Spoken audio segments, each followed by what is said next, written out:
Take some time for yourself or spend some time with the family at Sandy Point Village Hotel. Enjoy our various studio and suite apartments, self-contained with their own kitchenettes and Wi-Fi. We also have our famous 100-foot swimming pool and our beachfront restaurant, the Steak and Lobster Grill. And our location in Crown Point puts us near the center of activity from the nylon pool to the local nightlife. Call us and make your reservations at 639-8533, 389-2378 or email us at sandypointvillagehotel@gmail.com. The home of Caribbean content is growing, and we welcome you to be a part of the #1 platform for young personalities who are driven to make a positive impact in society. As we continue to reach every corner of Trinidad and Tobago through our daily broadcasts, our social media pages, or through our 75+ digital billboards across the nation, contact us to learn about our competitive rates via marketing at wesncc.com or call us at 628-5835. WESN Content Capital, television with a difference. WESN.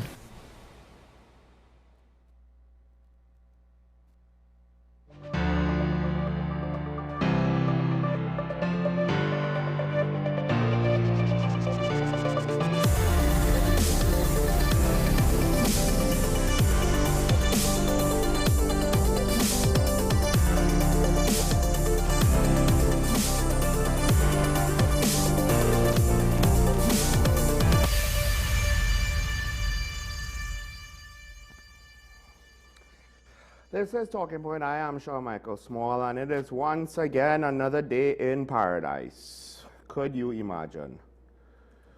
Now, of course, I guess we have to ask the question, how do we feel about our beautiful twin island republic right now? Of course, we've been under state of emergency for a couple of days so far, and a lot has been going on around the world. Some minor things as well has been happening that leaves one to question. Now, of course, there's been a lot of political commentary by political leaders, third-party political leaders and the like, but also even union leaders weighing in on the state of emergency. One of the things that you would have thought, given the manner by which the government won the last election, they would have better positioned themselves to work with the unions and for the unions to work with them. And more it seems as though they only rarely position themselves to work with one union. And I do wonder how long this specific interaction is going to last. So, right now, the Contractors and General Workers Trade Union, a National Trade Union Center of Trinidad and Tobago, right, they basically said the government needs to move beyond reoccurring emergency measures. This is Amy DeBeek Mead. We do not underestimate the gravity of the situation, yet the repeated reliance on such measures raises a deeper concern. Is the state of emergency truly about gangs, or does it expose the absence of a coherent crime plan? A state of emergency is meant to be extraordinary, not a recurring instrument of governments, or in other words, not routine. Apparently, announcing a state of emergency is routine for this administration, but so that was the president of the CGWTU. Now, Michael Anisette of NATOC, he basically warns, this is a quote, the constitutional, industrial, and human rights of workers must not be eroded under any circumstances. Because at the end of the day, what legally separates the innocent from the guilty is due process. And on the level of the streets that the police have to operate in, they can't carry out due process now for now. So the assumption that only criminals will be inconvenienced or affected by a state of emergency, guaranteed, is statistically impossible.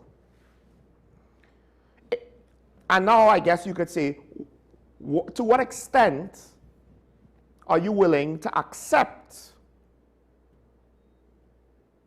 To what extent are you willing to accept your rights being suspended? Because I fear what happens is most Trinbagonians view the state of emergency as, it's not about me. It has nothing to do with me. It's not going to affect me. Why? And again, the government was well positioned given the fact that the unions almost universally were looking at the 4/5% offer from the previous administration as not just unsatisfactory, but almost a great sin, to the point where the unions were starting to be divided between those who would accept it and those who were holding out. Now, some might say, well, those who accepted it got their comeuppance. But the reality is, even other unions, I think, who had negotiations waiting in the wings, have they been promised 10%? Could they get 10%? Every time the current president of the PSA, every time she had harsh things to say over the situation as it was unfolding, because there were times when she felt she was being unfairly treated, the government essentially, seemingly behind the scenes, conceded. But to the rest of the trade unions, for all of the government, all of the other government workers, they're on the outside looking in. And on a practical level, why are we so willing to accept political loyalty as a reasonable means to determine who gets 10% and who gets 5%, when it's the same politicians that said the 5% was cruel?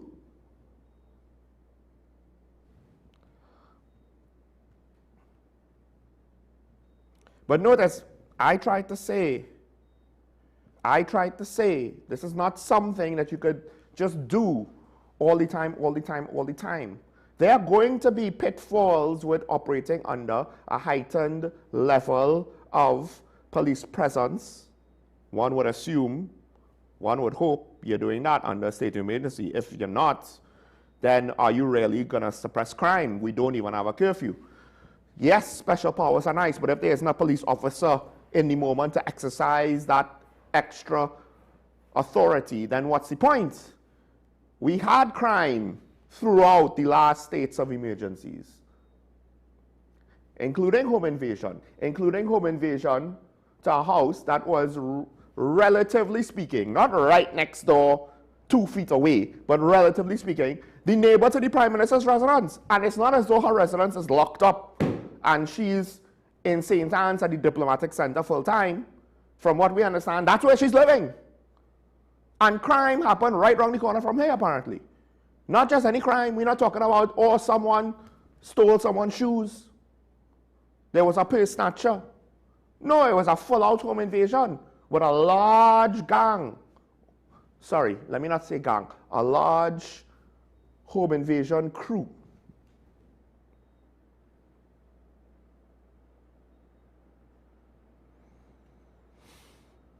And these warnings continue with Michaela Pandey. She has, to some extent, been more vocal now than any other issue in quite some time. While citizens are understandably fearful of rising violence, emergency powers cannot replace a comprehensive crime strategy. Hey, there's that point again. Quote, citizens are frustrated, families are worried, communities want relief. Criminals must be caught, prosecuted and punished, but emergency powers must target criminals, not weaken constitutional protections for the innocent. Well, I mean, that is the rub. That is the catch-22. A state of emergency, she goes on to say, is not a crime plan. It is not policing reform. It is not intelligence reform. It is not prosecution reform. And it is certainly not a substitute for a long-term strategy. Because the proof is in the pudding. It was one thing if we went into the first state of emergency. We were saying these things. We didn't necessarily know what the then PNM government's plan was for the state of emergency. And on some level, we won't fully know unless they tell us, right? Or maybe unless the then acting commissioner, Junior Benjamin, is willing to tell us everything he knows. But he, of course, would not know what the politicians were thinking and saying when they were behind closed doors away from even him. But the point is, it kind of didn't matter. It kind of didn't matter because the gains made during that state of emergency generally held, in part because of Carnival, in part because of the election.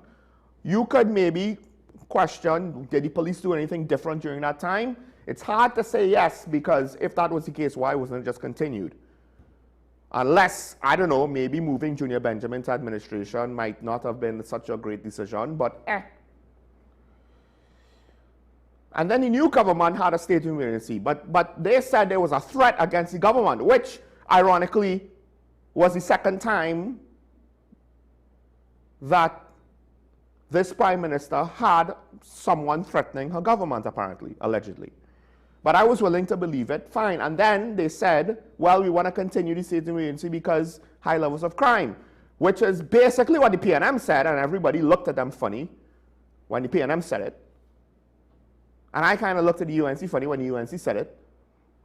But you know what? All right, that's fine, because the first SOE that they had, the first period, that was for specific threats, and now they want to try to use this SOE to maybe put things in place to deal with crime. Except they didn't put things in place because they ran to implement a ZOSO bill at the last minute, so they had to rush it through. It failed. They did not put their best foot forward to pass the ZOSO legislation.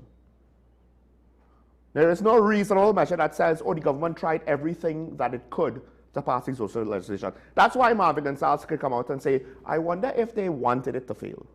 That's why he could ask that question, and it's not unreasonable.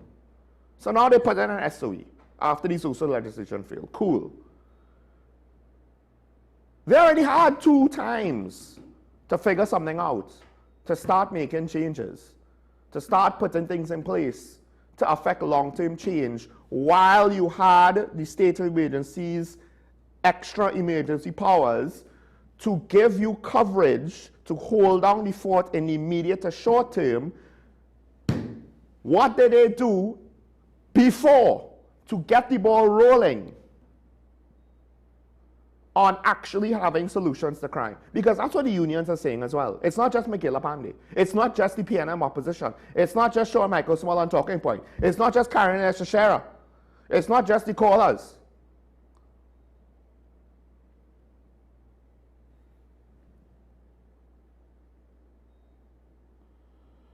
Let's take the comment. Now, here's the thing, I don't like going immediately down the path that this comment is going, but I'll lie if I didn't say that this possibility is not in the forefront of my mind. Because that's how these things happen. They don't happen overnight. You don't go from utopia to dictatorship overnight. You don't go from the best free society, free economy, free democracy in the world to a totalitarian regime at the drop of a hat. It takes incremental steps to get there.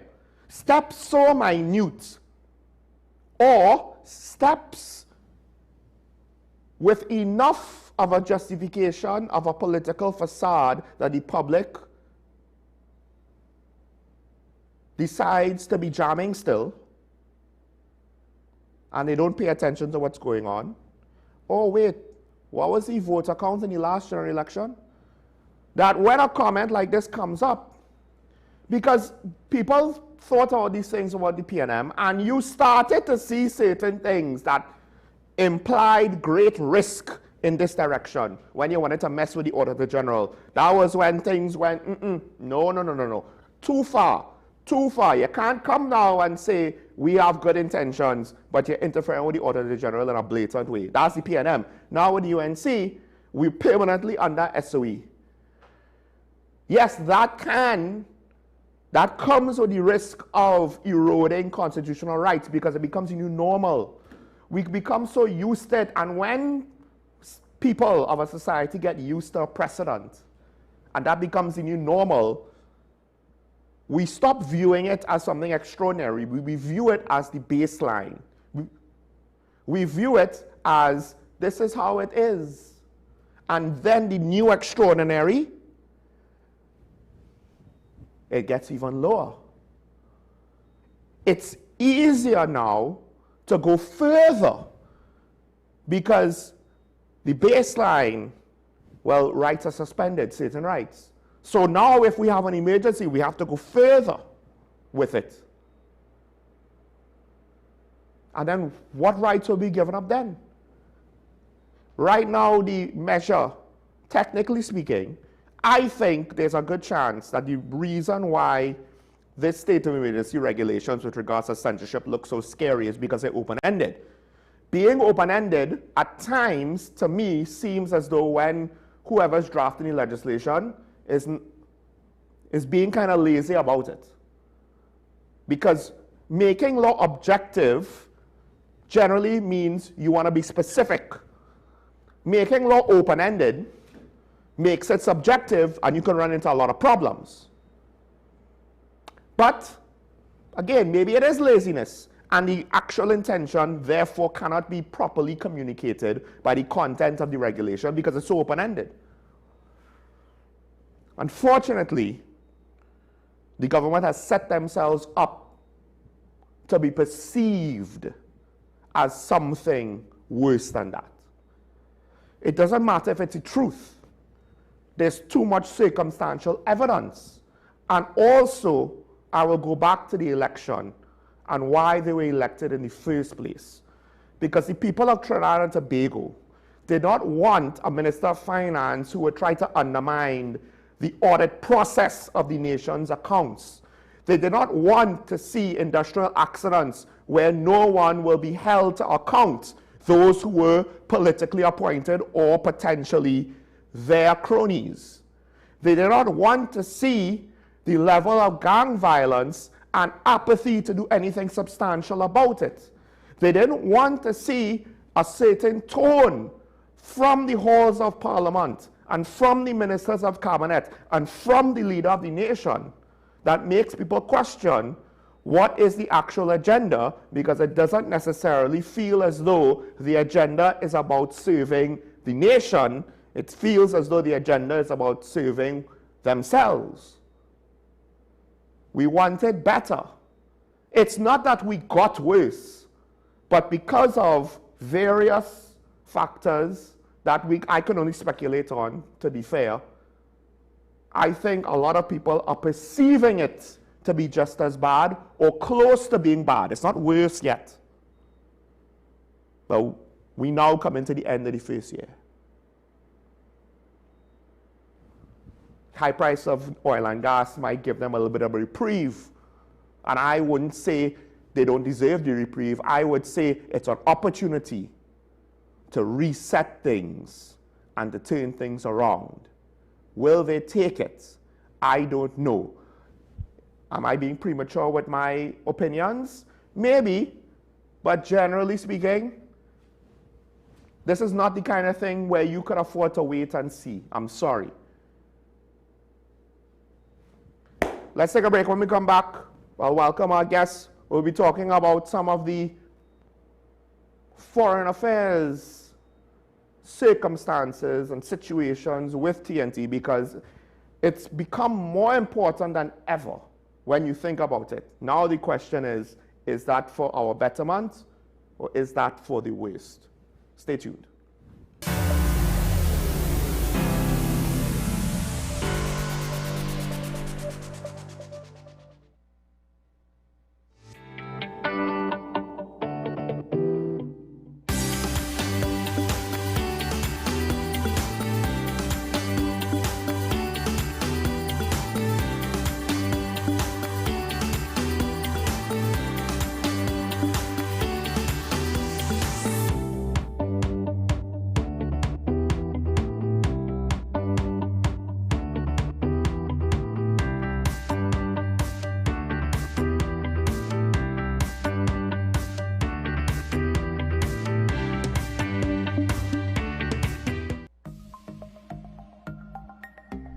Knowing how to tell authentic is as easy as 1, 2, 3. Find it, match it, search it. Step 1. Find the style number on the tag. Step 2. Match the style number inside the jersey with the number on the tag.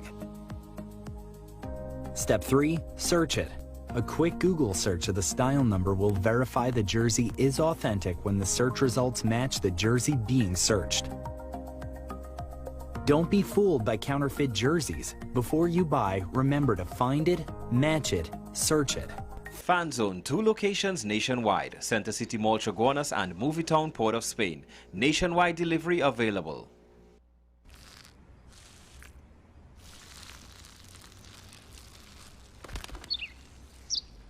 Maybe he landed here totally by coincidence.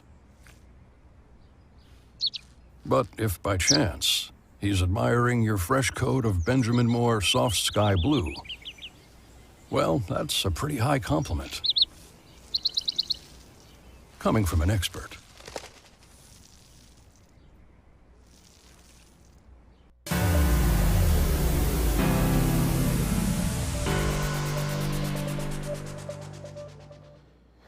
And we're back here and talk about the WSN show, Michael Small, and I'm joined by a youth parliamentarian, alumni. He is, of course, no stranger to the show and to the network. I am speaking, of course, of former youth parliamentarian, Chris Hossain. Yes, good morning, everyone. How are you all this morning? Well, I mean, it's another day in our Twin Island paradise, except, you know, I think life is far more interesting than we are accustomed to. Let me put it that way. Everything that's happened in the last few months, we're not accustomed to this level of excitement. State of emergencies. I like the word excitement. You don't feel excitement? I like the word. Yeah. So, all right, well, let me ask you this before we get into some of the more specific things.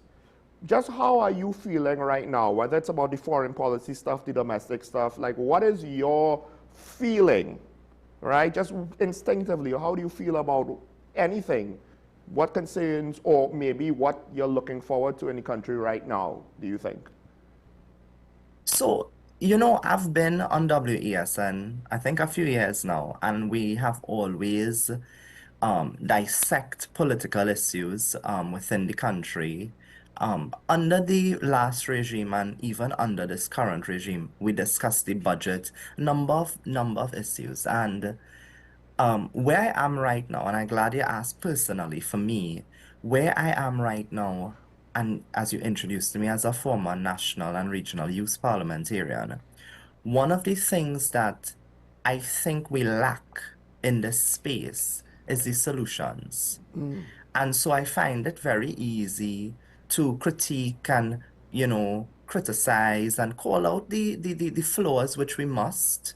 But of course, I think in the public domain, there's a lack, and maybe that is where my generation would come in with the solution for some of these issues that we're going to discuss today. And hopefully I'll be able to present some of the things that I think my generation might be able to, you know, add to the conversation. So right now, I feel like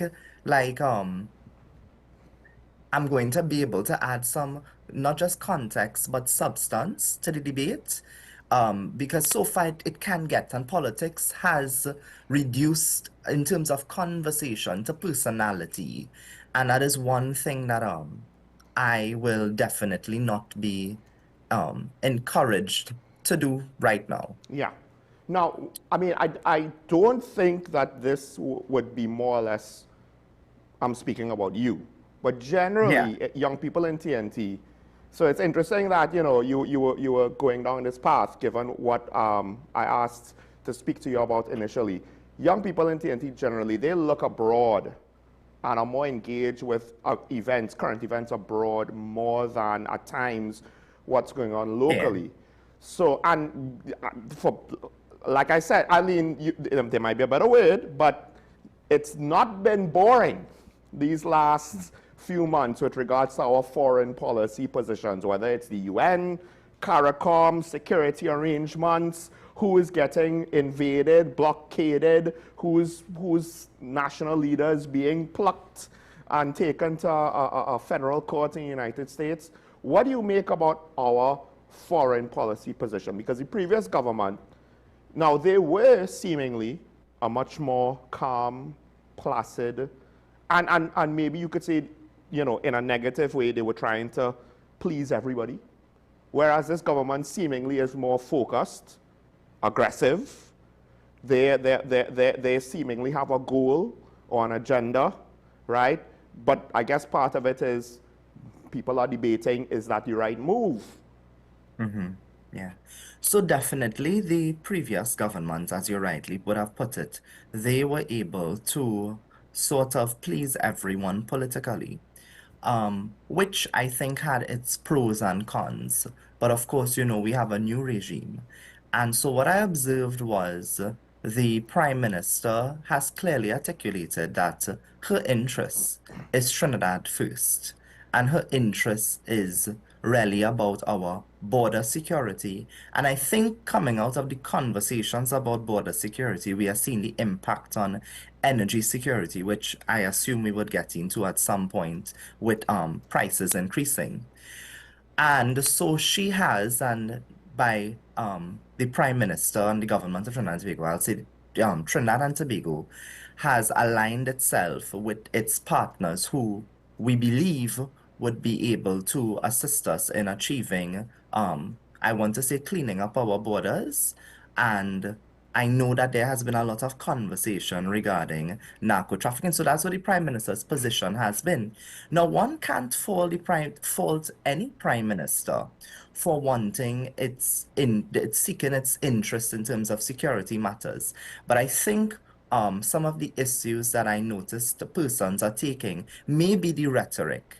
And so, you know, the words that we use would be interesting. And I like the word you use, calm. And so we're not really accustomed to this type of rhetoric. But I'll also say, Sean, it's the rhetoric that we're seeing geopolitical partners utilizing in this, I say we're in a new political era of communication even. Well, I want to ask, and so, I want to ask what that specifically, because some people would just assume, oh, well, it's just Trump.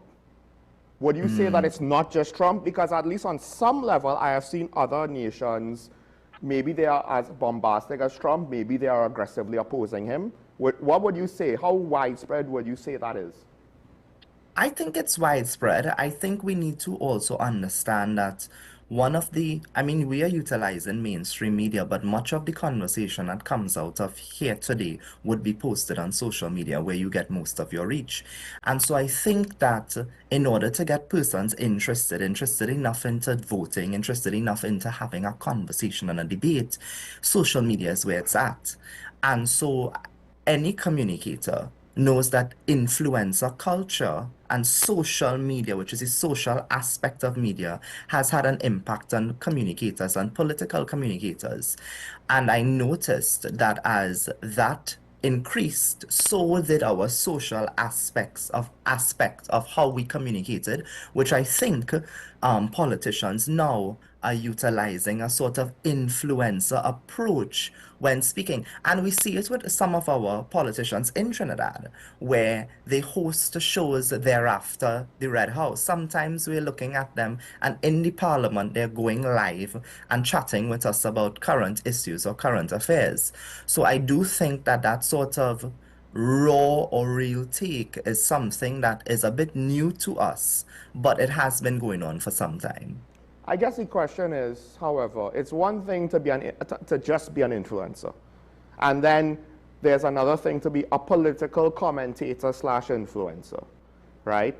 And then when you're a parliamentarian, though, wouldn't you argue that the standards are a little bit higher, at least?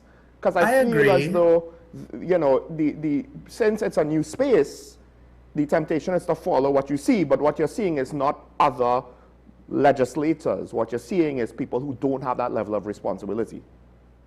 Well, we have different generations entering the political space. And at different gen level, you would see a different type of debate, or at least we hope to see a different type of debate. And this is where I will always advocate for an increase in its productivity and the use of parliament when it comes to communication. And that I've always championed for that. That is not something that I'm saying just today. I've been saying this for the past maybe 7, 8 years. And what I'll also say, and to my Gen Z audience, is that we have the opportunity to bring something new to the political space. And so it makes no sense when we get there and we are given the opportunity that we act like a politician not within our generation. Because you see, what happens therein is that we are mimicking someone else. And so we got to bring new ideas, we got to bring fresh perspectives and a different delivery. Some people think the Prime Minister is mimicking the American president. It's an opinion that I'm not necessarily willing to 100% buy into. In part, you do see this in international diplomacy, right? You do mimic some of the rhetoric or the tone of your side, if you pick a side. What do you make of that? Do you think that the Prime Minister is trying to be so close to Trump that she's copying him, or is it just, because I feel some of her strong rhetoric is actually informed by our domestic situation. When she had harsh things to say about the narco traffickers, I told people, yeah, but she also said empty matic with regards to the local criminals, right? So this is something I think she's taking her cues not from President Trump, but from citizens of Trinidad and Tobago who, for better or worse, wanted to hear stronger rhetoric with regards to our domestic fight on crime, not just the international stuff. Well, I think and we're here, and it's 2.0, Mrs. Prasad Bisasa. The reality is we had Mrs. Prasad Bisasa as a prime minister before. And so we got at her inaugural time during 2010 to 15, we got a very maternal figure. We got someone who was very calm, and maybe at that time, that was the type of leader the country needed. But then a lot of things happened from 2015 to now. And she was also very much criticized for coming across as weak. And I think you're absolutely right. When you would have looked at, and politicians in opposition ought to be reading the room. And if you are losing elections or whatever, because you want to win, and persons are indicating that, well, here's the problem, this may be the problem, you may need to turn up your rhetoric a bit. And so in the last local government election, you're absolutely right. I saw Mrs. Prasad Bisasa turn up her rhetoric, but equally so, the crime was in a very deplorable state. And so we needed some sort of change in the conversation. Do I completely agree with her words? It's not for me to agree or disagree with her words. She's entitled to her opinion, and everyone is entitled to their own opinion about rhetoric. But I do think that crime is a big ticket item for this country, and so when we would have looked at the elections, local and general, I saw consistency with her rhetoric. Do I think she's copying Trump? I don't think so. I know that a lot of persons believe that, but if you have been following the political communication of Mrs. Prasad Bisasa, she didn't wake up in 2025 and started speaking like this. She's been speaking like this for some years. Now, let me go back to the point where my perception is the PNM, and they successfully did this. Their foreign policy was more of a don't rock the boat. Hey, China, we could have relations with you and be friendly. And America, we could have relations with you and be friendly. You all are competing against each other. That's nice. We're not necessarily going to participate on that competition. You know, we'll engage with both of you on equal footings. And seemingly both of those nations were happy to do so. Now, I guess the question is it that it's no longer feasible to do it that way? Because I myself have been starting to think the world is changing. I suspect, I'm not no foreign relations guru, that the days of being able to play two sides off of each other and trying to be neutral, right, it's not quite going to work anymore, because certain world leaders decided to be more serious about different issues, whether it's tariffs or military force or what have you. And I don't know if you could just stay in your corner anymore and be neutral, because then you run the risk of being on the outside looking in. Do you think that the world has progressed to that point? Oh, absolutely. I think we are definitely at that point right now. And you see, the person that sits in the Oval Office in Washington will dictate a lot of things for the rest of the world. And Trinidad and Tobago, we ought to ensure that our relationship is maintained in a good way. And so I do think that we are, as I said, that sort of influencer culture communication is shifting our diplomacy even. Well, so then now, here's the thing. There were some things that the Prime Minister said to CARICOM that I appreciated. I also appreciated she had a more measured tone, even while she was bringing up confrontational subjects, right, or talking points, pun not intended.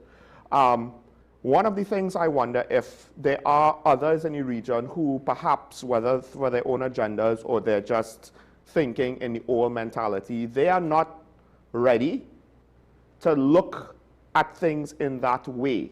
And now, how difficult do you think, or necessary even, is it for the Prime Minister and her cabinet to try to figure out a way? Because she did say Trinidad will be there. I mean, she was speaking off the cuff, so this is one of the phrases that she stumbled, but I don't hold it against her. Trinidad will be there at the end of CARICOM. We were there at the beginning, we'll be there at the end, implying we're not going nowhere. But it seems as though, as she referenced Jamaica Prime Minister Holness's statements multiple times, we each have our own path to take, even though we want to get to the same destination. I don't know how that's going to work out, because some of the disagreements seem to be quite deep-seated now between a good chunk of CARICOM and Trinidad and Tobago, and perhaps you could put Guyana more on our side of that equation. Yeah. Well, the thing is, when we look at CARICOM and the objectives really of CARICOM, we're looking at free movement, we're looking at trade. Trinidad and Tobago has been one of the bigger exporters within the CARICOM region. So I know that we need to relook at the objectives collectively as a Caribbean region to ensure that we're all benefiting from this. Is it that in terms of import, we need to do more joint investment kind of relationships with some other countries? And those are, I know, discussions that should be had at that level. Is it that when we export and there are issues with blockages, how do we fast track these cases before the Caribbean court? And so I do think that the objectives are not completely being achieved. And so for me, my thing is, well, let's achieve them. Let's have a conversation about it. And I know a lot of persons believe that CARICOM is just a talk shop. Well, hey, I prefer we talk than we don't speak. But I prefer we talk than we don't speak. And yes, bureaucracy exists, but that's a part of democracy as well. Those institutions are built in there for those reasons. But I don't think that that we cannot resolve this. I don't think that we cannot resolve this. I think it's going to take some time, and I think it's going to take some conversations, collective conversations that should be had to improve the efficiency and the collective objectives of CARICOM, because it's not just about Trinidad benefiting, it's about all of us. So I didn't think the Prime Minister indicated any sort of exit from CARICOM, and I think that we can resolve this. I really believe that we need to put our collective capacity together. We have the brightest people in the Caribbean, and fix this thing called CARICOM. Oh gosh, don't let CARICOM hear you say that, that's our next kettle of worms you want to open up. I mentioned the trade imbalance, and the trade imbalance would not really benefit Trinidad. It wouldn't. Right. That's, well, okay. So, speaking about trade, of course, one of the things with regards to our international economic engagement is the oil and gas sector. Now, we did get some OFAC licenses, but also there's a whole new war. We went from Venezuela to Cuba, and before we could even really have the whole situation with Cuba marinate and resolve to anything, America went into Iran. That's the biggest block of international news. And the situation, the violence has caused disruptions in the global energy industry, which technically, at least so far, seems to be to our benefit. First of all, what do you make with regards to the situation with Iran and our government's messaging so far? Because it's a catch-22, right? And the same thing happened with Ukraine. We're benefiting, so on some level, you can't fault us for being happy for the benefit. It's just, you know, and we're not responsible for what's happening, but it's something bad that's happening to get us this result. Yeah. Well, first things first, we must always think of and consider the humanitarian side of war. Especially when we think of children, we think of women, we even think of persons who are not even, they don't even know what's going on in the country. Because the reality is that there are many persons that will literally just inhabit and they go about their day and just trying to survive, you know? So of course we must sympathize with all persons when it comes to any kind of war.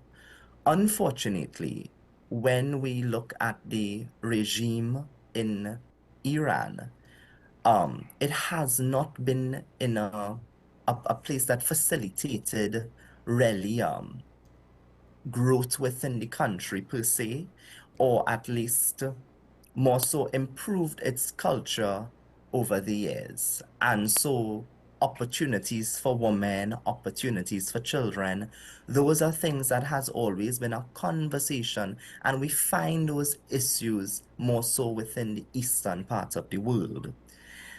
Interestingly, you are correct that energy security and energy prices, oil prices, have increased. And so once it's maintained based on what the Minister of Finance would have included in his budget, those projections, Trinidad and Tobago's budget may be a success. So I think it's a sort of, we still have to wait to see what happens with regards to how that develops, because I would have seen some sort of retaliation as well. And so those are the consequences of war, you know.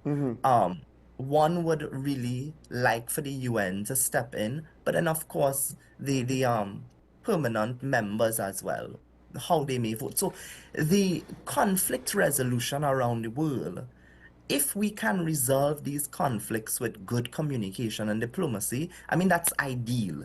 Ideally, I think everyone would want that. You know, anyone that does not want to see lives lost would want that. But sometimes this is just how it happens, and it's nothing new. Our history has shown us this before as well. Well, this brings up a good question, because you mentioned the UN. I was one of the people, and I haven't really heard anybody else say this anywhere. The whole situation with Israel and Palestine, to me, needed direct intervention, right? They hate each other. All it takes is one match to set off an entire chain reaction that will level a whole city block, right? You need something to separate them physically and then try to give them a sustained chance to hit pause, come to the table, have an extended period of non-violence as a foundation, then hopefully for a lasting peace. But of course, I thought no one wanted to do that. And then only to find out, because I didn't know this before, there was a UN peacekeeper, well, a UN mission in Lebanon. Technically, it was supposed to try to limit Hezbollah, because Hezbollah is not the government of Lebanon, as opposed to Hamas, right? Hezbollah sidelined the government of Lebanon. And the government of Lebanon eventually said, we're fed up because y'all are dragging us into this conflict with Israel. And we don't want to be in a conflict with anybody right now. But what the key point of that was not that dynamic. It was the fact that the UN mission didn't want to do anything. It was politically and militarily powerless to actually intervene. And I feel as though a lot of Trinis, we kind of look at the UN as, oh, this is the great international conference that could settle everything and do everything and ensure everything and enforce everything, when in reality, it's a toothless tiger. And would you agree with me? Because I feel as though a lot of people, they kind of look to the international community not understanding, well, the international community is technically made up of the people who are making all of these decisions that we agree with, disagree with, heavily debate anyway. And the UN is just the body that kind of is just a forum, really, for the various stakeholders to hopefully have dialogue. And right now it seems as though the dialogue is breaking down, or at least it's ineffectual. So as I said earlier on with CARICOM, I would say it again. I think it's better that we speak than we do not speak. So I'm always A-okay with communication. However, the collective objectives of the UN, we must relook. And if it is that we are in instances now, which I didn't think in my lifetime I would have seen, by the way, where war is actually going on within the world, then we must be able to look to somebody or some collective organization where member states can benefit from. And when I say benefit from a peaceful resolve. And so if it is that these organizations that are supposed to treat with conflict is now becoming, as you mentioned, toothless, that is a cause for concern and a cause for review. Yeah, because it goes back now, you have the arguments, and I believe this is mainly in the UN, right? There's no other place where this would apply. The political strength of the region is being a unified voting bloc, and to some extent that is true. That is true. Yeah. Big countries would court smaller countries because they would band together, and you know, there'll be a lot of these countries, not just in our case, of course, you could probably say similar things to Southeast Asia, to some extent the Middle East, Africa, because look, North America is 2 countries, 3 if you include Mexico, right? Now, the flip side of that is we are taking very specific, strong, clear, definitive stances. And at times, it seems as though people are lamenting that we are breaking away from the unified voting bloc of either the rest of the Caribbean or CARICOM, right? I guess, how necessary is that voting bloc now in your mind? And was there a world where we didn't necessarily have to support the United States to such a degree that it potentially now means that we're limited in other diplomatic engagements like that voting bloc? Well, you see, we have to ask ourselves in Trinidad and Tobago, if it is, when it comes to CARICOM, the collective objectives are being achieved. If it is, each member state is benefiting in the manner in which we anticipated when we would have formed the CARICOM. And that is where I think review must come in to ensure that we meet. The world is evolving. We have evolved. Governments have changed. And so we must be able to review our policy position locally and regionally. Now, when it comes to that voting bloc and CARICOM, the things I mentioned would have impacted a decision to move forward collectively or not on certain political issues. I believe the Prime Minister has indicated that some of the issues we faced in Trinidad and Tobago, other Caribbean states do not face it. Mm-hmm. And so she has, in a way, isolated that issue to say, well, here's what. We want to fix this security issue within Trinidad and Tobago. And let's be real, it has existed for many years. And what we need to check now is within this period that this government would be here, not just this government, but we must be able to review the data. And the data will write the history to be good or bad. It will indicate if it was a right move and if it yielded real results. And so that would really be in the future when we'll be able to tell, all right, this is how narco trafficking and drugs and even guns entering our borders, has it really reduced? And so that kind of data would really yield results for the government if it's good. Now, you said something interesting. You said you didn't think you would see war in your time. which is an interesting thing to say because while there was a whole American war in the Middle East, the real war part of it was in the early 2000s. And then afterwards, it was a quasi-insurgency occupation. It wasn't really a military situation anymore. It was trying to keep two countries together and not knowing how to do it. So you just, things are a bit of a mess, right? And it didn't end, a decade plus after, it didn't necessarily end as a lot of people would have hoped. Now we have a situation where the American president seems to be willing, despite ironically his reluctance to send American soldiers into harm's way. He seems to be very pragmatic when he says there will be casualties, right? He's not trying to sugarcoat it. One of the things, though, that I find interesting is, because at times in the past, it seems like all the other countries were at the mercy of the whims of the bigger nations, of the greater powers. And we are, by the way. We are. But that's a fact. In the sense of, they might catch up ups and kind of move on to different agendas, right? Or maybe decide it's not politically convenient anymore to be on this issue. Meanwhile, now granted the American military moved on, but there's the summit in Florida coming up this weekend. Do you think, yes, Peony has one more term, but on some level, some people might call him crazy, but he is, you could argue, on some level decisive. And there might be hope that we could get some of the foreign help with transnational crime that we, at least this show, I won't speak for anybody else. This show was asking for since before the general election for the last couple of years now, because while we could do a better job domestically, the international stuff, I don't think we have the resources to do it on our own. We need the help. And this is maybe the first time I'm seeing the potential of something substantial, because the CARICOM is not equipped to help us with this. If you were looking at the news a few years ago, they were seeing levels of gun violence they were unaccustomed to, and seemingly they were out of their depth just with their own domestic stuff. So we all collectively need some amount of international aid. Do you have confidence that the US now, they might actually be looking to do something more substantial in the region about this? Yes.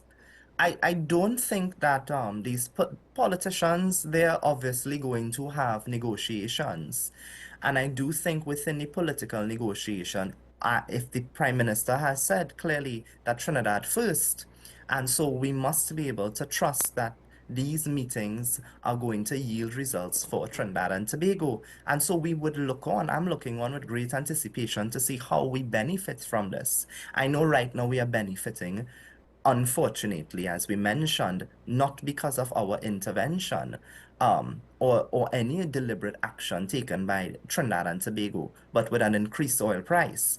What we need to look forward to, as you mentioned, health. And it's not just healthcare, we're looking at education opportunities as well. We are looking at educational reform. How can we ensure that our system within Trinidad and Tobago is set up for the new world and the world of AI? We have a ministry now of public admin and AI, but we can't do everything alone. And so I definitely think that there's a lot that we can benefit from bigger countries, especially like the United States. Well, I mean, it is just about our biggest trading partner. It is. Rely on them for so much, whether good or bad. And CARICOM being the second, yes. Okay, that's a good point. The second. Now, so let's never forget that. We do have a caller right now, so we'll take the call. I don't know how much longer we have Chris for, but we'll take the call from Maria. Caller, good morning. You on the air? Sean Michael Small, good morning to you and your host. Morning. I want to get a pen and a piece of paper because I have some questions I wanted to answer for. All right. Right? The first one. Trinidad and Tobago and Venezuela relations right now as it stands. What is the state of it? Because it's 2 months since Maduro been captured, right? That was on the 3rd of January. And then the PM made a stance on Cuba that Ms. Rodriguez didn't have a nice retort to.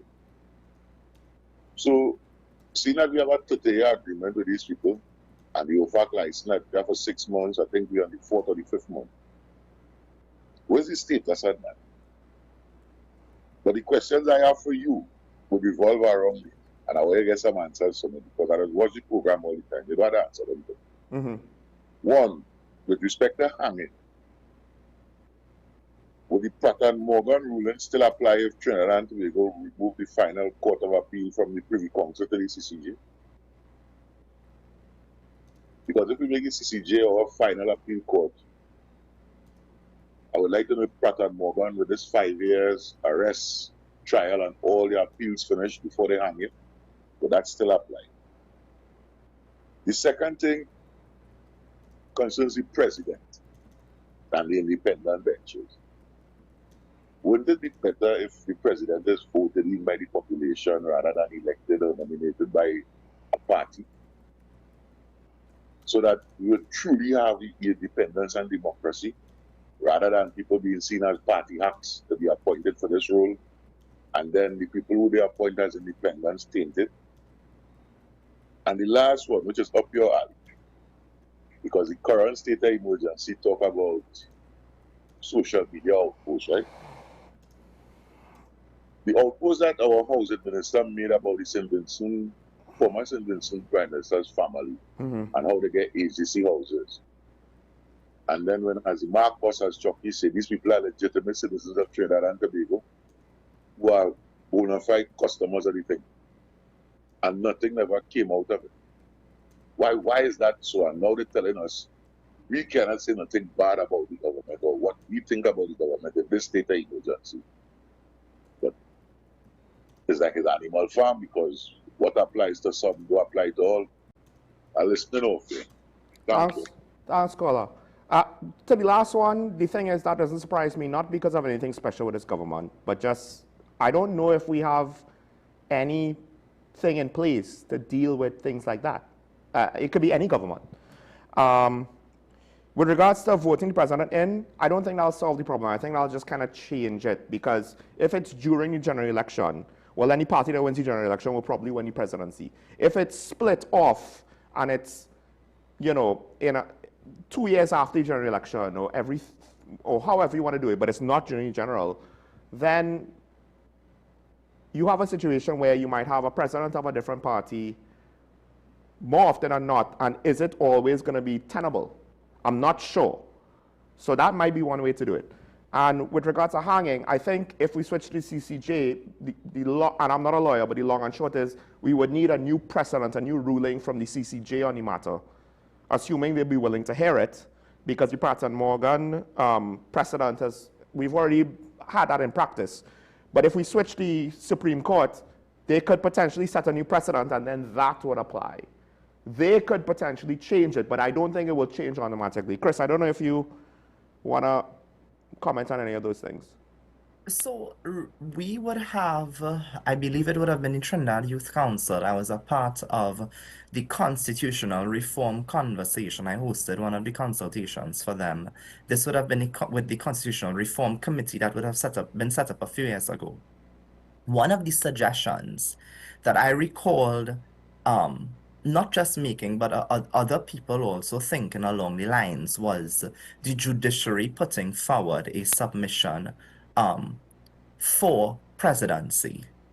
And I liked the idea of it, because you're right, when it comes to electing a president, it's going to become the same thing.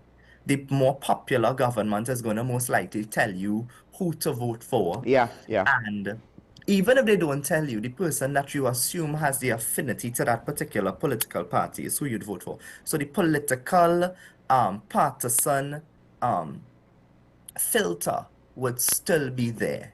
And one of the things I think this government needs to be careful with is that when you are referring to the independent bench today as PNM senators, because the government at that time would have been a PNM government who would have been able to install their pick on president, you too will have to do the same.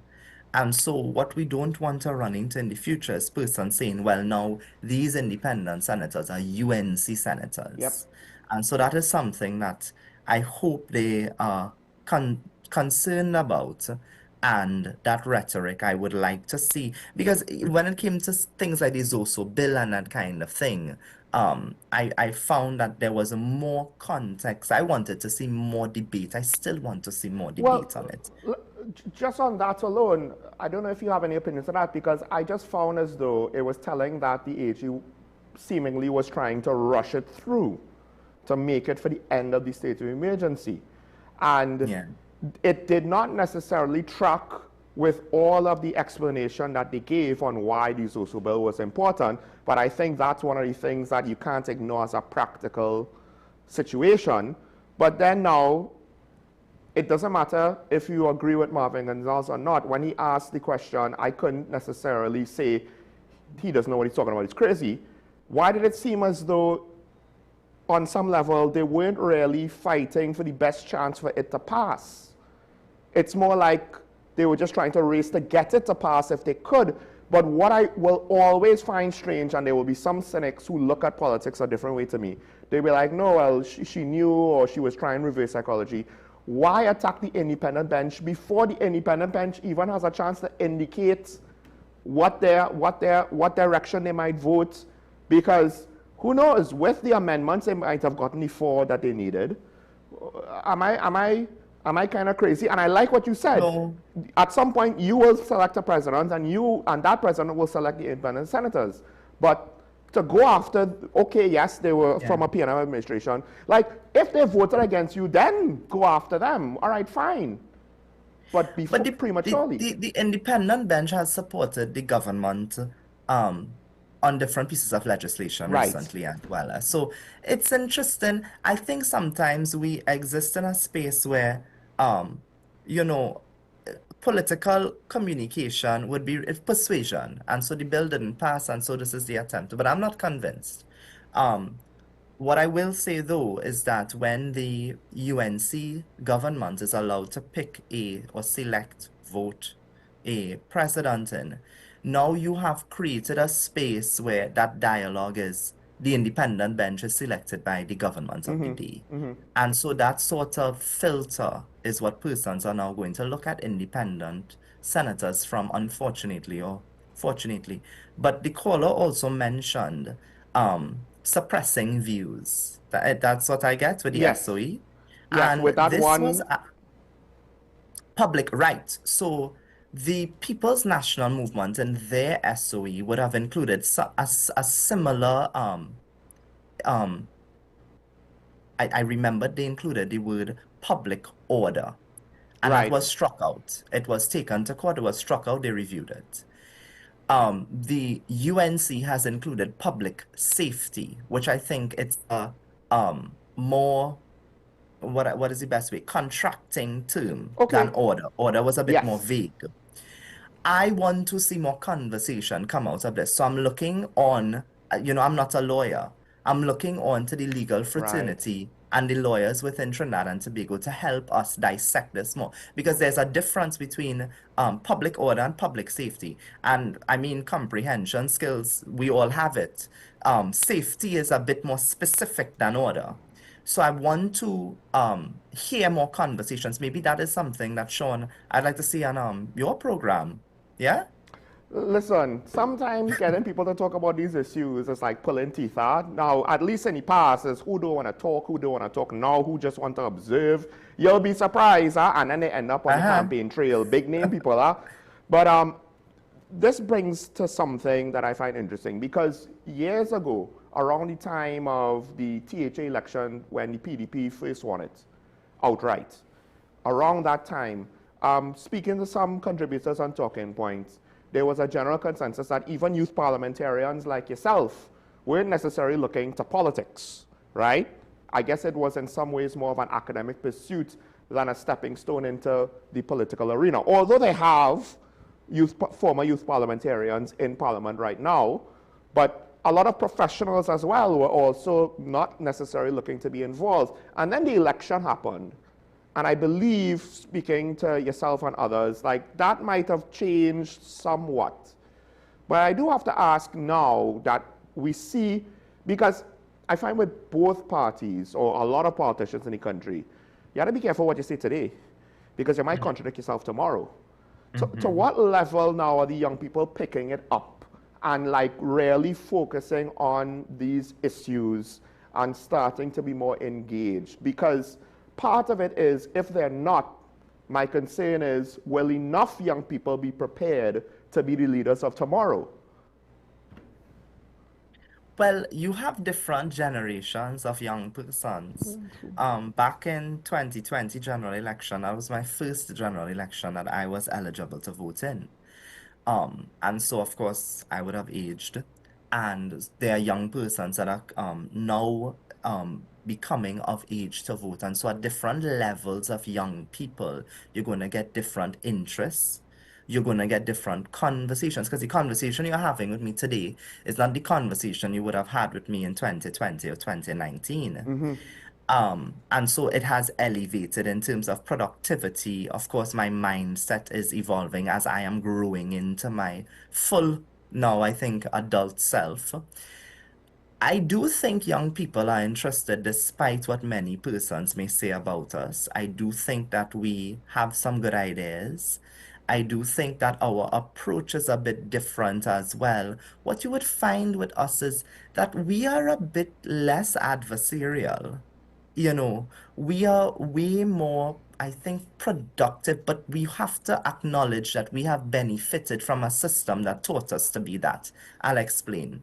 Things like junior achievement, things like RBC Young Leaders, things like the Youth Parliament, even the Student Guild, the way those programs would have been updated, it really developed us into and gave us leadership qualities of wanting to have a collective objective and a conversation if we have a differing view. Listen, Sean, I have a lot of friends who are in the PNM, the UNC, the TPP, and we are all able, all of us, to still meet and still have conversations and disagree and sometimes convince each other of a different view, and it is not taken that personally. And I do think it is because we benefited from systems like that and programs like that. So that's why I'll always tell young persons, get involved in those kind of activities. Get involved. Right now, I know the WPTT, they would have put out the Yes Leadership Program. And so the Yes Leadership Program is specifically for women. I believe it's between the ages 18 and I think 35. I can be wrong. And they train young women into being able to be interviewed, in dress and in those aspects of what a female leader would really look like in the now and the future. And then, of course, they participate in a debate in Parliament as well. Now, I just want to tell people, because you're going to open up your morning papers, those who still buy the papers, or go online and see articles about the Minister of Education sounding the alarm bells of school violence. Chris is speaking about generations maybe a little bit further along than secondary school kids right now. But I will say also, Sean, school violence has been an issue even back in my day. Okay. And that is why. But I think what we have right now is social media was not as big in 2012 and 2013. Right? Blackberries couldn't record BBM, couldn't do what an iPhone or a Samsung would do today. And TikTok wasn't that big of a deal back then. I think Snapchat was. What I will say, though, is that we need more public safety officers in a school. And the budget would tell you that that is those line items. We need to fill those vacancies. We need more counselors in the school. That support is needed there. If you recognize, and the statistics are telling us that these are the areas in which then the resources must be spent in those areas and invested in those areas. And then we review it and see if the ROI worked, if the numbers decreased, and if not, we have to find another plan of action. So I don't think it's that impossible. Conflict resolution, I think, should be a part of the school curriculum now. Debate should be a part of the school curriculum, because in a debate you learn to disagree, and you learn to disagree with no harsh feelings. The thing is, do you ever wonder what it'd be like if a national election, the prime ministerial candidates actually had to debate? I I would love, I would love to see that. I now would love to see that. Yeah, I would love now to see it. with regards to school violence and the need for public safety officers and counselors, I know anecdotally in one instance counselors were let go once the budget kind of turned over and the new budget had to be read. And I fear that there's a lot of issues like that where it seems small money, except if you add every single situation. We need more counselors, we need more public service officers, we need body cams for the police, we need this for the Coast Guard, we need that for the fire service, we need this for the health system, we need that for this ministry. Like, it's not going to be small in its totality, so what do you prioritize? I don't envy any government right now on that regard. But, ironically, what I do find in Parliament, at least at times, sometimes it's the younger ones that might be more adversarial than the older ones. And it's not that the older ones are calm and placid and peaceful and willing to compromise. There's one person in particular, I don't want to single him out because I'm starting to feel like it's going to be too easy to, how to say this, pick on Let's him. not single out anyone, but continue. Yes, right? I don't know. You might be able to figure it out. Listen, I look at every sitting of the Parliament and every sitting of the Tobago House of Assembly. Yeah? So I'm very much aware, just yesterday I was looking at the Joint Select Committee as well. So I'm very much aware of the delivery and in of which course, you get your point across. I mean, an example of it is what came out in the news in Cypria. I saw the video on that, right? Not entirely sure because I wasn't in the room exactly where things broke down. But what do you make of the fact that at times it seems that our younger parliamentarians, they are potentially following someone else's example, right? And I guess this is what I am afraid of, that people would see what goes on in Parliament and they'll be like, that's what I have to do to stand out or to get ahead or to whatever. I don't necessarily know what the actual motivation is. But I just feel as though, promising young people are showing a worse version of themselves than necessary. And I hope what you're saying is the people that are their peers, maybe not in politics just yet, or the ones coming up after them, are better equipped and more responsible in their approach. But what would you say about our young parliamentarians now? Because I'm kind of left disappointed. Well, when we say young, specifically with me, I'm still of a different generation to almost the entire Parliament. Okay. And so I can speak for my generation in the manner in which we have debated and the way we have had political discourse. It's a bit different. No, and again, we have benefited from programs that I don't know if it existed or existed in that capacity and that manner in which we benefited from, even the education system.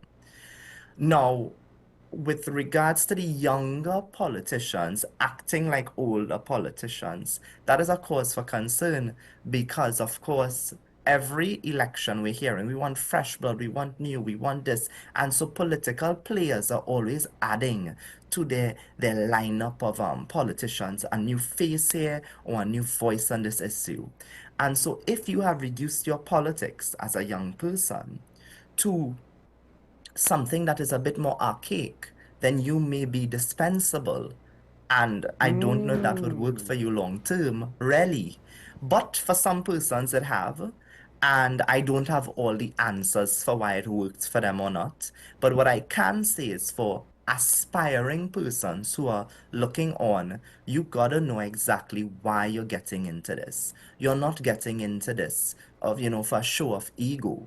You're really getting into this to serve the people of Trinidad and Tobago and to make a contribution. It makes no sense getting in there and just sitting down and not debating. It makes no sense just getting in there and someone handing you something to speak on. You gotta be interested. This is the nation we're talking about and building, Every piece of legislation that comes into Parliament, you have to be interested in it. So I do think that you got to know your why. Why are you interested in this? But the younger ones, and I'll say this, sir, Sean, my generation, we are making up our minds right now on how these politicians speak. And everyone, whether you're in the Parliament or not, what you say, and it gets to us, again, because of social media, we are making up our mind and there's going to be an election. I mean, now, the unfortunate part is it seems as though, at least before, months before, the opposition kind of cooled it down now. We'll see how long that will last, right? Because they have their own internal situation, and we don't know how that's going to unfold. But you said something earlier, and I guess it's good to bring it back to that statement. You said politics, something about politics being reduced to personality, right? It seems as though it's a popularity contest. And more often than not, if you leave a population to its own devices, they're not necessarily going to pick what is best for them. They're going to pick what they think they want, or what they think they need. That's what they want. It's not always what they actually need. You said, and I mean, I don't disagree with your statement with regards to politicians needing to be there to save the country. It's just wanting to go with your personal opinion. Because I'll offer up mine on this first. I don't know if I could say that about the majority of the politicians anymore.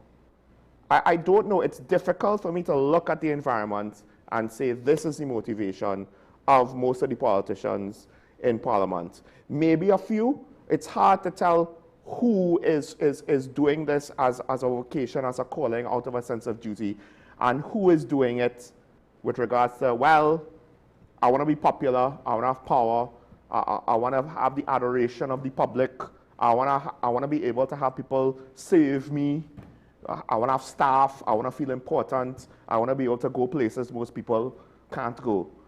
What do you make of that? How much faith do you have in our current crop of politicians, not just parliamentarians, but politicians on a whole, that there are enough of them doing it for the right reasons? Because I think a lot of people will cynically say, I doubt. Well, here's the thing. We cannot, and we are part of the problem as well. We are part of the problem because we engage for the elections with our politicians, and then after April the 28th, we don't really care what happens. How many persons can say they are interested in if consultation happens? And there are many spaces in which I know the UNC, they do their budget consultations. I know the PNM is having a public meeting. I just saw it on social media regarding the SOE. And so how many of us do actually attend these events, participate, and contribute? And I don't think it's that many. How many persons can say you have made the time to make an appointment, to meet with your, and remember, it's your elected member of parliament, to have conversations regarding pieces of legislation and even sometimes issues within your community? So I do think we are also part of the problem, which is why earlier on I said it's very easy to call out all the issues and to say these are the problems. That's the easy work. Who are the persons who are going to say, here are the solutions? Who are the persons who are going to say, despite the political affiliation of the present government or any government, I am willing to work with government to ensure that objectives of Trinidad and Tobago is achieved? I think we need also as a society to be accountable enough to say we could do more and we should do more. Now, that is a topic that some of my callers, they took issue with me on because I viewed the starting point of solutions differently to them. My opinion is there are certain things in the bureaucracy, in the administration, certain practices of the political environment that's not unique to any one party.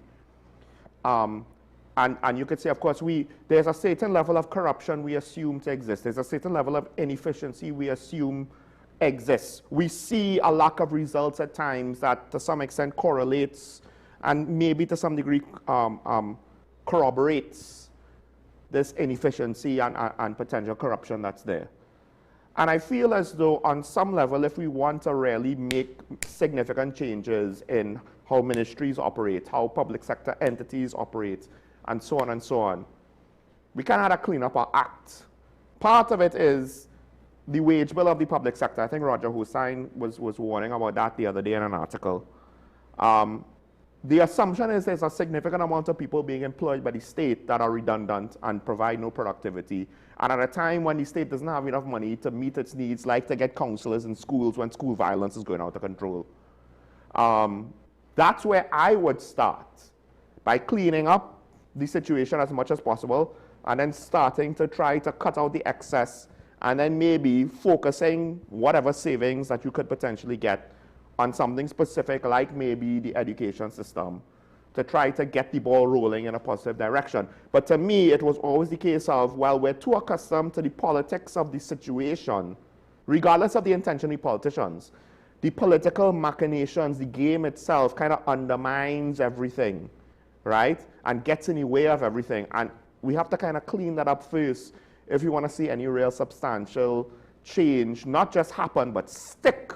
Because, you know, when one party wants to make a change, the other party is like, nah, that's not working. Let's just scrap all of that. But you mentioned, I'm going back to schools, and I know that when we talk in youth, people think it's schools, but that's an important aspect, because you're really, I don't want to use the word grooming, but you're influencing young people along a particular line of being a civic-minded citizen.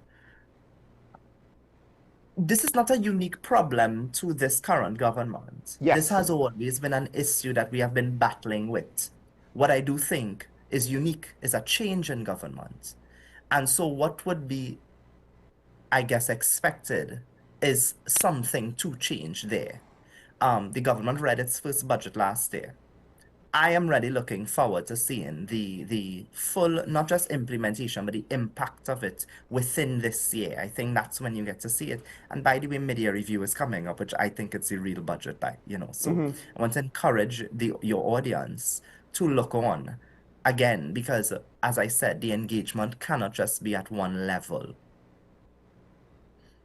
Well, boy. I mean, I started off with schools just because, and particularly I think primary schools, because, you know, that's where you could maybe make a significant impact. And also, if you're trying to fix things from the secondary school level, if the foundation of the students at the primary level, you have issues, because I know anecdotally, some of my friends, they had some major concerns with their children in the primary school system that's impacting their secondary school path. And capacity. Do you think that education reform is something that we should consider? Yes. Yes. Well, I think so as well. Because I think education is the greatest underappreciated or hidden issue that we have. Crime is known, the economy is known, but the deficiencies of education, I think we fully don't appreciate it as a population, right? And that's feeding into our economic and crime issues. No, I definitely, and I like that you mentioned hidden. I didn't think of it as hidden, but you're right in that it is there, but we don't pay it as much attention. But I've been one for the past couple of years that have been advocating for reform. But what I will say, when I think of reform, I am not thinking to replace everything with something brand new, There are things that we can add to the system. I guess the word reform turns some people off, but no one is talking about replacing every single thing. But there are certain aspects of the Caribbean curriculum that needs changing for this Caribbean context. Now, one of the things is, of course, there are a lot of people that think, hey, constitutional reform, that might be a good idea. And that might be one way to solve some of the problems. The issue, of course, is the system that we want to fix has to be the thing that implements the fix. As you said, it's not just unique to one party, right? So on what level do you think we should try to demand a priority on constitutional reform? Or on what level do you think we need to maybe, as a population, kind of look at ourselves first and try to both improve our engagement as well as how we select our future leaders before we try to tackle something as potentially far-reaching as constitutional reform? Because if you have to go back to the well every 2 years, that's not a good place to be. So I look at it, by profession, I'm an engineer, right? So I look at this, I'm process engineer. So I look at this in a sort of methodical way. What is step 1? What is step 2? What is step 3? Is there a hypothesis? And what I would say is, I really think the political bases, the UNC's base and the PNM's base, we gotta get these bases, or at least the bases gotta get interested in constitutional reform. Because at that level, if you are able to advocate within the institution that you belong to, the political institution that you subscribe to, and that is a financial member of, and you are saying, here's what, for safeguards in terms of our democracy, institutions, continuity, let's look at PM term limits. Let's look at the right, and you know, everybody knows the talking points, right to recall your MP, that kind of thing, right? I think we would see a more of a legislative or political agenda in getting it done. Because the UNC can come and say, well, here's what we want to do this. And the opposition can say no. Likewise, the opposition could say we want to do this. And the government can say no. So we need to have these bases. And that kind of change is going to come, I think, from the party's grassroots. And that's where I really see the change materializing out of from them. The question, Sean, is how do we get that? How do we get the bases to think or be interested in that? The question also is, are they interested already in it? You see, we know? I'm not sure, because I look at the party bases as people who tend to potentially do two things: be limited in what they want, that is to say, we need to benefit when our party in power is we time, right? And then will follow their politicians without reservation. Whereas the rest of the country could say this is bad, but they're like, no, it's not bad, because we are doing it for the betterment and whatever the political justification of whatever the measure is. But that doesn't last too long, huh? Yes, but here's my thought though, because I also, at times, I'll criticize the government any day, I'll criticize the limitations of the process, but I'll come back to the fact of, hey, somebody had to vote them in. Whether it's the PNM, the UNC, somebody had to vote them in. And a lot of the problems is, to some extent, you've implied it. They wait till the election. What happens when you wait until the election? Oh, well, both candidates are bad. I don't like either party. I don't like either slate. I don't know who to vote for. I'm going to vote for nobody. So my thing is, maybe more people need to be involved in selecting these candidates. And perhaps it's not necessarily to rely on the small base, but rather more people need to be members of the party and participate in that process, so that when it's time to vote for a candidate, at the very least, you can't say, I don't know these people, I don't like them, who are you going to vote for? No, you got to be, again, to what you said, be part of the process from before. What do you make about that? And I know a lot of persons, they are afraid of attending a political meeting because they believe that it makes you a UNC or a PNM or something less than human in this country, because God forbid you're independent. And it's not really that. You are attending a political gathering to have a conversation and to hear a view. That doesn't make you anything. It makes you a citizen interested in country. That's what it makes you. And so I think the mindset got to improve a bit. My generation, I think, views it that way. Yes. I have a number of friends, Sean, and you would see them today in a UNC meeting, tomorrow in a PNM, and then they're on a call, and they would admit it, would be like, right, so here's what I heard. so right, so that kind of interest, I think people need to take. But we still have, with our political system, a bit of, I would say, extreme behaviors politically, because you join the party and you say, well, here's what, this is the direction I'm thinking of. I'm not saying we should go there, I'm just giving you my view. Yeah. And then they say, well, you're not a loyalist. What does that mean? What does loyalist mean? What you mean? What does that have to do with this? I'm speaking about constitutional reform, and this is what I'm saying, that we can look to. So you have a lesser voice, and so you see those semantics. Those are things also, I think, with time, my generation hopefully can correct it. And I want to tell the Gen Zs looking on, because I will be posting some of these things on my social media as well, that when we get into those spaces, we have to bring something new to the politics. That makes no sense. Yeah. Makes no sense. Makes no sense. Getting there and behaving like someone who you are not a part of in terms of generation. Makes no sense. Well, I have some comments to get through. So if you, the first one is somewhat controversial. So if you don't want to be involved, right, because it speaks to a certain racial element. If we could put up the first comment, I don't want to let the show pass without.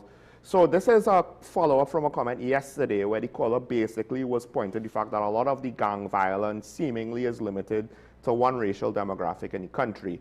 And Karen, of course, took exception to that. Technically, so did I. Maybe I just didn't have an emotional one, right? As the comment goes, what I'm saying is I don't see Chinese boys killing each other. I don't see Syrian boys killing each other. I don't see white boys killing each other. I don't see Indian boys killing each other, but I see African boys killing each other. Tell me I'm wrong. It's the reality of the day. Tell me I'm wrong, please, thanks. The thing is, I'm pretty sure you have elements of those races involved in illegal activity, right? I guess now my issue was how you're analyzing it, and you're kind of reducing the situation to a simplistic measure, because you don't necessarily have Chinese people in the same sort of geographic socio-economic situations, or Syrian boys, or white boys, or Indian boys. Part of it is not just about race, it's also the environment, the specific geographic area, the challenges of that area, and so on and so on. Yes, you can make a case that there's some element of culture behind it, but I think that would be premature to make. At the end of the day, we can't necessarily say that only one race commits all the crime, right? But gang violence tends to be of certain scenarios. And in the States, it's not limited to one race. And in fact, part of our concern with regards to illegal immigration is that we will, to some extent, what happens in the States, what happens here. Foreign gangs from South America might get more and more of a foothold here. So it's a controversial topic. Chris, I don't know if you want to speak about it. If you don't, that's fine. I do. Okay, go ahead. I think that, listen, persons who view people as enemies because of categories gonna say whatever they want to say to justify how they feel internally. I am not one to stigmatize or stereotype, because the reality is that the audience looking on, they are young, impressionable persons as well. And so the message that we as adults carry, we need to be very responsible with it. And so to get into crime statistics and to utilize a part of it and pretend as though there is one particular ethnicity or religion or age group, I'm not about that. And to me, that is to really vilify an entire group. And I don't think that is the kind of conversation we ought to be having as a society. Now, I'll say this. Mr. Pigott from Tobago CivilNet, he had a good point that I found very interesting. He pointed to the fact that slavery stripped away African culture. And I started to look at it more. Like, when you look at the other races, although to some extent Chinese Trinbagonians from a certain generation didn't really stick to the Chinese culture. But we still kind of maintain certain cultural norms and values and practices, even if we didn't fully, like, you know, speak the language and have all of the bells and whistles, right? And maybe the Afro-Trinidadians, to some extent, are left in a more vulnerable, influential state because of what happened and how it happened specifically. And now it's, at the end of the day, the Western world African diaspora on some level is viewed somewhat separate to the African population on the African continent. And perhaps this is the growing pains of our people now trying to rebuild a culture from scratch almost. And this is just one of those symptoms. But I am oversimplifying something that is way above my pay grade and way too complex. But I don't know if you ever heard that, Chris, with regards to culture, because I feel as though a lot of the other races that make up our multicultural society, they could point to traditions and things that they imported from abroad, more so to some extent than our Afro-Trinbagonians. Yes, you get some things, but I feel as though it's not quite the same. It's not quite as deep, and it leaves a whole people now trying to figure things out in a very harsh set of circumstances. Well, you see, the thing is, the manner in which many of our ancestors would have come to Trinidad and Tobago would have been in different ways, and also would have been different intentions. And some persons were deliberate in coming here, and some persons didn't have a choice in coming here. And so that context does matter when we talk about Trinidad and Tobago. What I will say, though, when it comes to Trinidad and Tobago's culture, I feel like we have, as a society, contributed much and more to that. What I will say is, clear I'm of Indian descent. I feel more, what's the correct word I'm looking for here? I feel more not just interested, but identified with my Trini culture than any other culture in the part of the world. And so for me, that's how I feel. And I have a lot of friends that don't look like me that feel that way as well. But then, of course, this is a generational difference as well. My generation and how we view race relations is very different to other generations as well. We are way more, I think, liberal, and I think we understand, we're a bit more empathetic when it comes to our history. I don't know if all generations feel that way based on the kind of discourse we hear at the political level. I mean, yes, it actually seems very stark when you look at it with regards to different ages and the generations before me, how certain views were just commonplace. And it wasn't always meant out of malice. It was more like, this is the way it is. And it's not that I want to do this. It's that this is conforming with society. That's what it means, right? And I think at some point, perhaps maybe the generation younger than you might actually be surprised at some of these stories. Very. Listen, I have cousins who are in their teens, 15 and 16 years, and the manner in which they have conversations, even when it comes to, and it's a controversial topic, when it comes to gender identity and like the way how liberal they are, shocks me and surprises me, because even as young as I may be, I'm still aware of the room and the context in Trinidad and Tobago. And it's a good thing. I think the progress that I am seeing, it's good in that we are seeing persons being a bit more respectful to human beings and respectful to your right to choose. I mean, I always say as bad as it might seem sometimes, particularly in the politics, we do multiculturalism, I think, better than most. And even in New York, which is supposed to be such a multicultural city, my takeaway at the time, when I visited there a few times, it would have been years now, right? I've been there since my 20s, I think. But my view on it was, hey, this is interesting. Everybody's in a silo. There's Chinatown, all the Chinese people are here. You know, all of the Latinos are here. All of the African Americans are here, and so on and so on, right? And then you might get some little amount of mix, but it's not like how you would see it in Trinidad, where there are areas where, no, it is a significant degree of mixing. Let's take the next comment before we get to the end of the show. Good day. The largest we will receive from oil prices in the Middle East war is to the benefit of our country. However, our government support of the U.S. in this unprovoked war leaves a bitter taste. To me, it's like receiving blood money. I think that last part there, Chris,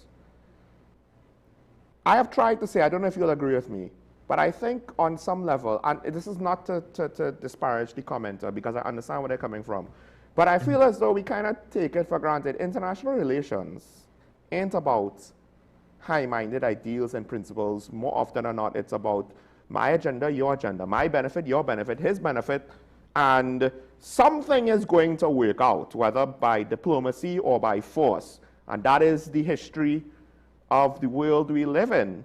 And I think you yourself might be an example of this. I fear that we got so used to peace, we kind of forgot what it took to get that peace.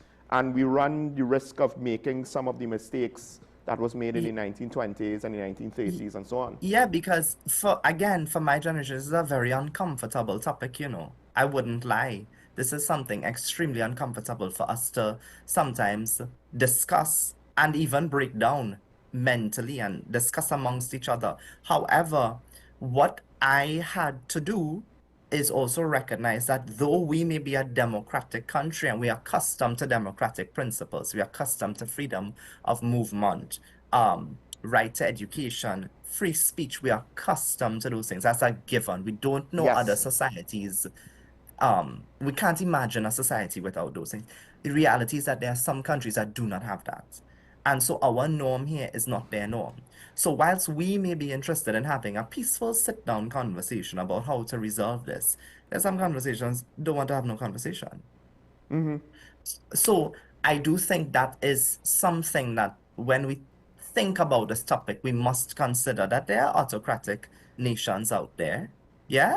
And there are countries that may be even more democratic than us, maybe more liberal than us.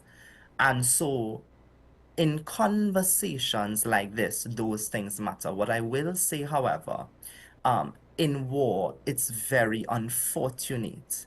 And it is something we all must be sympathetic with when we think of innocent persons who are the casualties and the consequence of it. I think that is the part that would hurt any human being.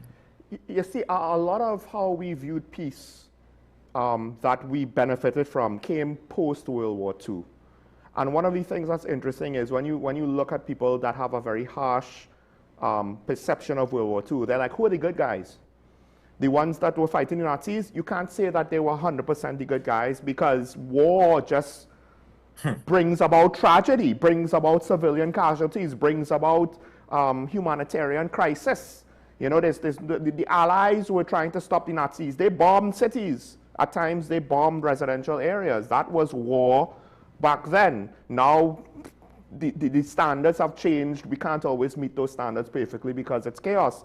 I mean, I am someone who gets upset if I speak on murders, and you're talking individual or at most maybe 3-4 people at a time. And I'll get most upset. I got most upset with the Paris situation and how that unfolded. And yet here I am saying, hey, when you go to the level of country versus country, you can't really look at things that way on a practical level. It's just not going to work. And I'll say this, I both found it interesting how you said you are so uncomfortable with our conversation, and I guess I am not.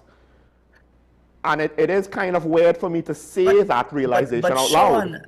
Sean, the thing is, we're gonna have to have uncomfortable conversations for progress, huh?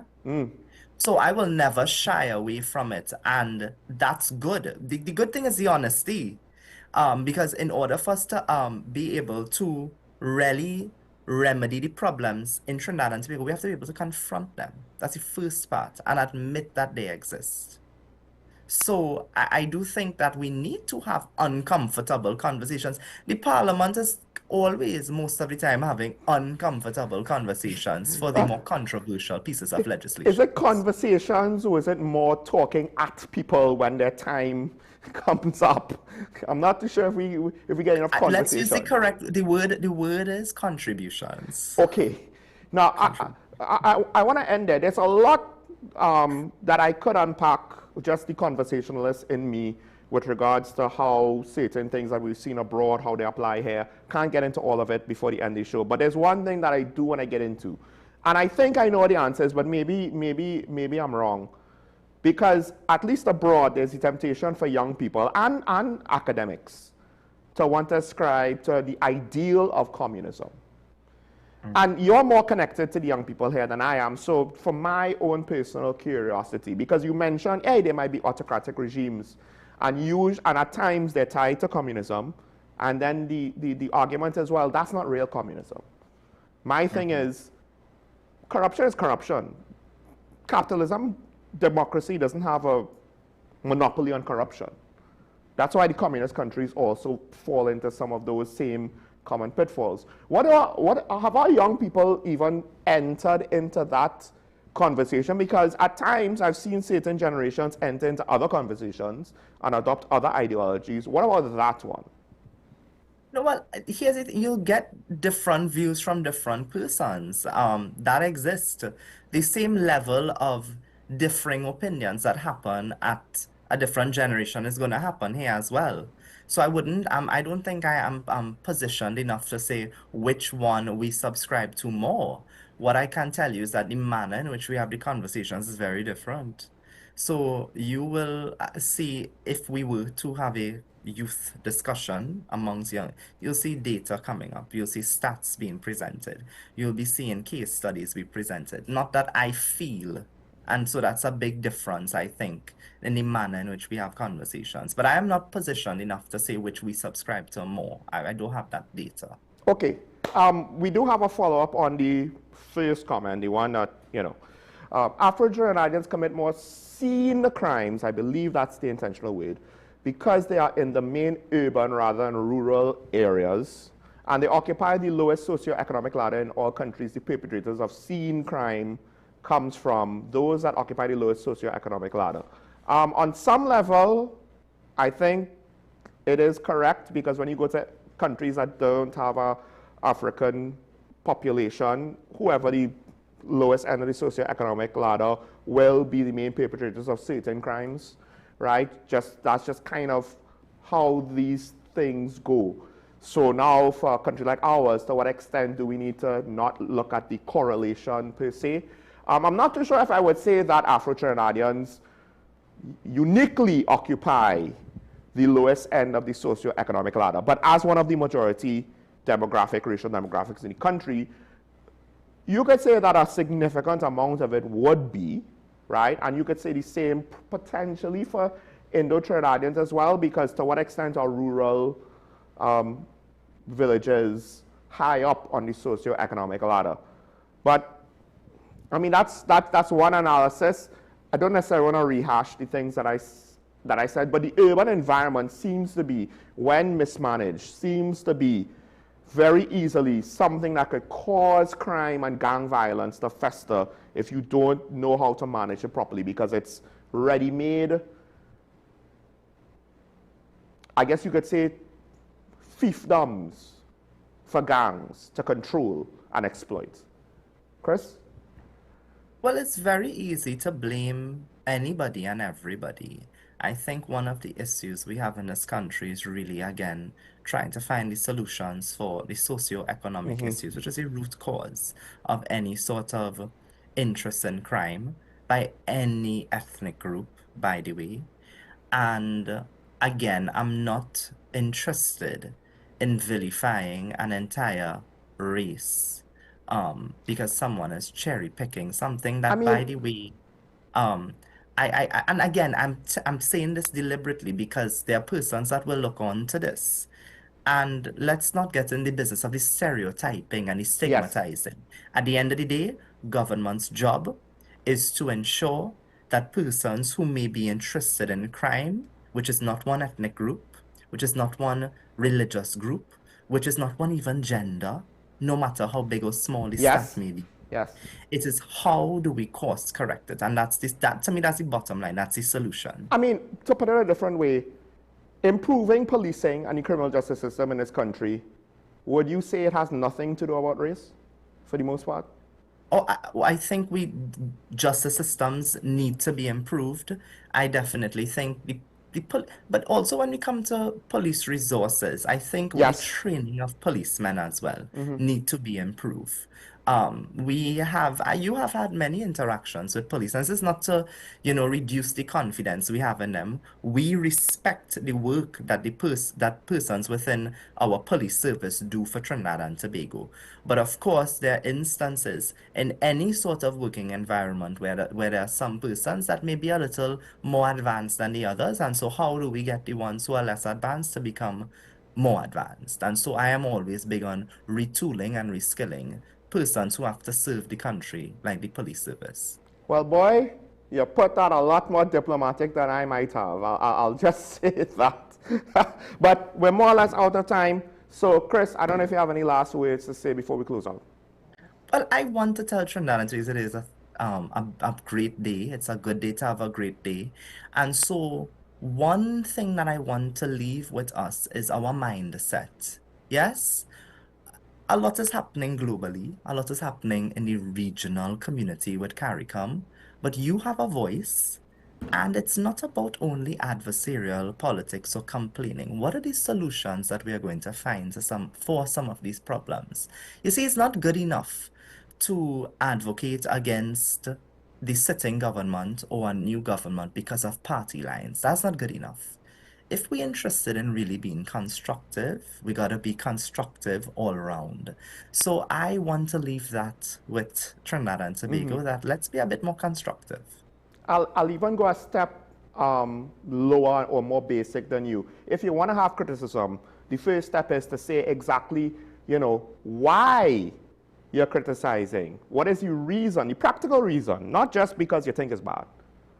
Why is the situation bad? What is the actual nuts and bolts? And then that is the starting point to find a solution. Because if you just criticize and not identify the problem, there's no way to solve that. That's when we just say, well, we'll vote in the next guy next time. Mm-hmm. Doesn't tend to solve or things. They would say we'll vote out. And they don't even know who the next guy is. Yes.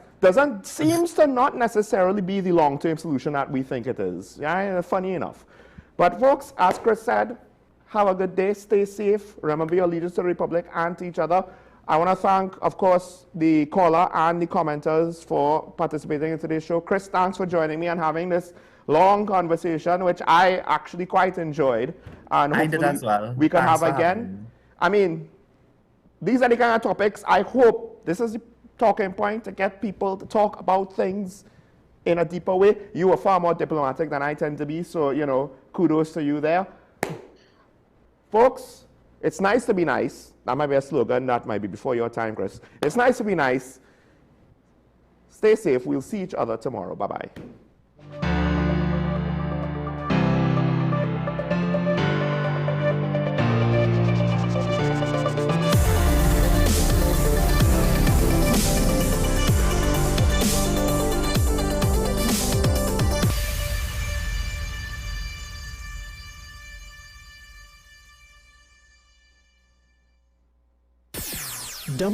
WESN.